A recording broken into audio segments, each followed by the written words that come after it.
Tom lived on the quiet edge of a wide plain where the night sky felt close enough to touch. He liked that kind of silence after long days at work. His dog, Rust, liked it too. Rust was the kind of dog who ran far, sniffed everything, and always returned home with sticks, odd feathers, and once even a torn shoe that probably belonged to some poor traveler who had forgotten it on the trail. So when Rust did not return by sunset one evening, Tom was not worried at first. Rust had a habit of wandering. But when the stars rose and Rust was still gone, Tom stepped outside with a flashlight and called his name. The wind answered. Rust did not. He waited until midnight, paced the yard, and walked the field with a lantern. He found no paw marks and no trails. When morning came and Rust still had not returned, Tom felt the first sting of worry. Rust had never stayed away this long. On the second night, Tom sat on the porch, half hoping Rust would come bounding out of the dark like always. He did not expect anything strange. He did not expect anything unusual. He definitely did not expect to see his dog trotting toward the house with a strange girl walking beside him. At first, Tom thought he was looking at a traveler or someone lost. Then the lantern light caught her skin and revealed a faint violet tone, almost glowing. Her eyes shimmered like pools of shifting silver. Her hair, long and soft, carried a tone like pale stormlight. She wore no cloth that he recognized. Instead, she had a smooth fabric that hugged her like soft armor, covered in tiny dim lights. And Rust walked beside her as if they had known each other for years. Tom stood. Rust barked once and ran toward him, tail wagging. The girl stopped near the path, hands slightly lifted as if she wanted to show she meant no harm. Tom had seen many things in his life. He had read stories and watched shows about visitors from distant places. But he had never believed such a moment would step into his yard.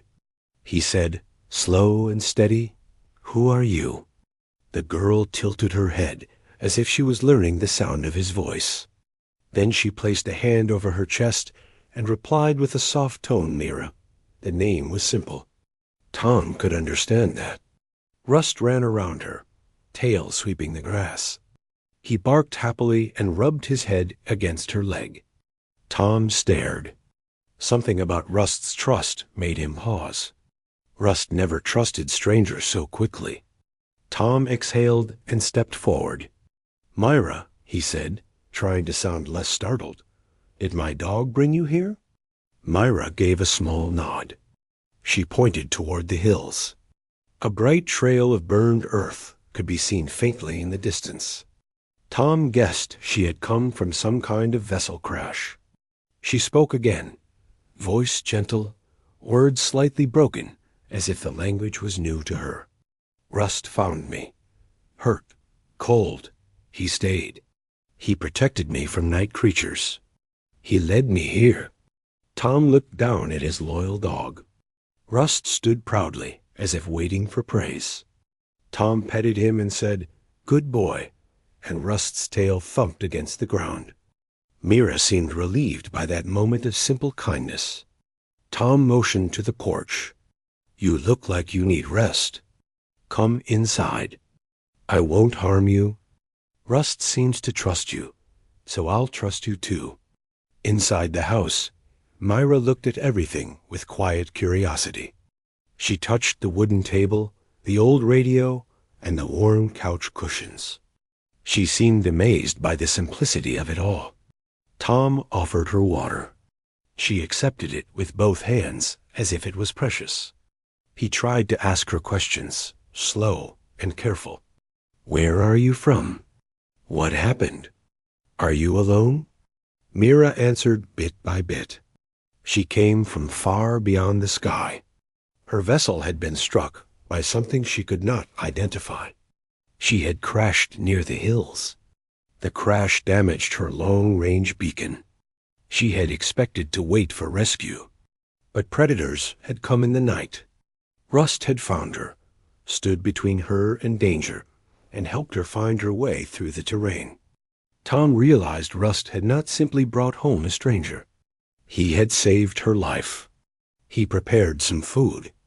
Myra studied the meal before taking small bites.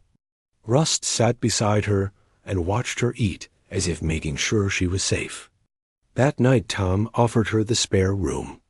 She looked frightened at first, not of him, but of being alone.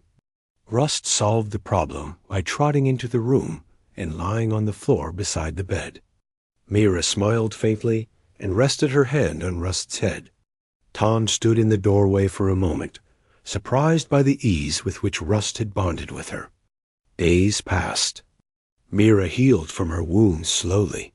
She regained strength and studied everything around the farm. She asked questions about simple things like doors, windows, lamps, cups, and cooking pans. Tom answered as best as he could. Tom noticed how Rust behaved around her.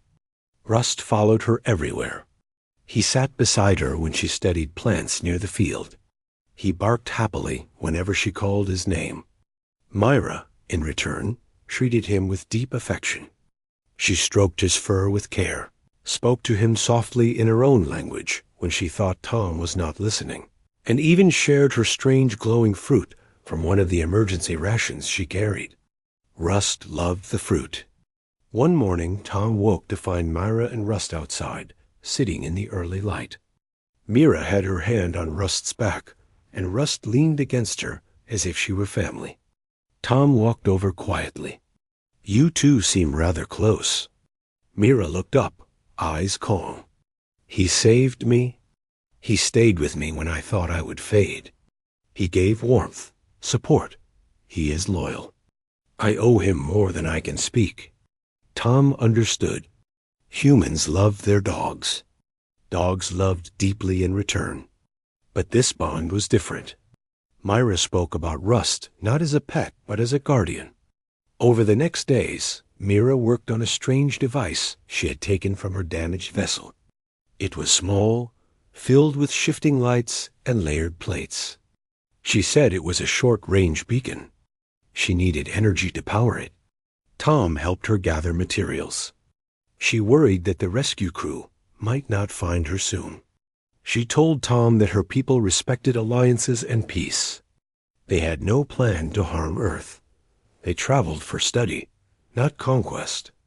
Myra spent evenings learning human stories and human music through Tom's old radio. She asked questions about honor, courage, and the strange concept of humans fighting for each other even when the odds were impossible. She seemed fascinated by the strength of human spirit. Tom told her that humans could be fierce when they needed to protect their own. Myra listened closely. One night, a rumble shook the ground. Rust jumped to his feet and barked at the hills. Myra looked alarmed. She whispered, "They found me." Tom asked, "Your people?" She shook her head. "No. The ones who brought my vessel down? They hunt. They follow energy trails. They destroy witnesses." Tom felt a chill. If they were dangerous enough to bring down a ship like hers, they would be dangerous enough to threaten his home. A dark craft appeared over the ridge. It floated low, silent, but menacing. Myra pushed Tom back. "Stay inside. Protect Rust." Tom shook his head. "This is my home. I'm not running. Humans don't run when friends are in danger." Myra stared at him, stunned by the certainty in his voice. The craft landed. 3 tall figures stepped out. Their shapes were strange, armored, and cold. They moved with purpose. Myra stepped forward, ready to defend herself, even if she had little strength left. But Rust ran in front of her and barked furiously. The sound echoed across the field. Rust looked small compared to the towering invaders, but he did not back down. His loyalty burned brighter than fear. Tom grabbed an old metal rod from the shed. It was hardly a weapon against creatures like these, but he would not let Rust or Myra face danger alone. The invaders raised their weapons. Rust growled. Myra stood firm. Tom stepped beside them, refusing to move. Something in that stance changed the moment. Mira whispered in awe, "Humans stand like this, even when the end is near." Then a burst of light streaked across the sky. Mira looked up. The rescue vessel had arrived. A bright shield enveloped Tom, Mira, and Rust. The invaders recoiled. The rescue vessel released a shockwave that pushed the invaders back toward their craft. They fled quickly, defeated not by force, but by the sudden presence of a stronger power and the unexpected resistance from a simple human and his loyal dog. Myra's people landed. They examined Mira, relieved she was alive. They thanked Tom with deep bows. One of them asked if Myra wished to return home. She hesitated. Her eyes drifted to Rust, who wagged his tail and nudged her hand. She kneeled beside him. Her voice trembled. "You saved me. You stayed with me. I do not forget such loyalty." Tom saw the conflict in her eyes. Duty called her home, but her bond with Rust had become a part of her heart.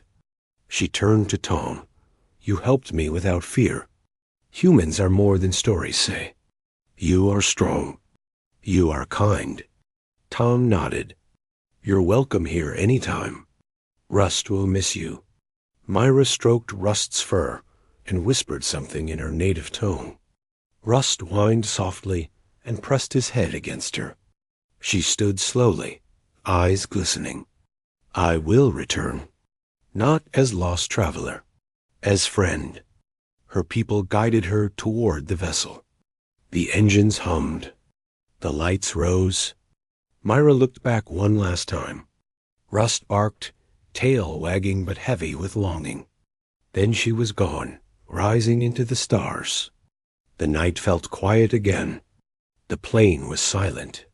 But Rust walked to Tom's side and pressed close. Tom petted him gently. "You brought home someone special, buddy." Rust wagged his tail. And somewhere beyond the sky, Mira carried that affection with her. She had learned something no data screen could teach. Humans were not weak figures in distant tales. They were loyal. They were brave. They stood firm even against fear. And among them, a single dog had shown an alien girl what true companionship meant.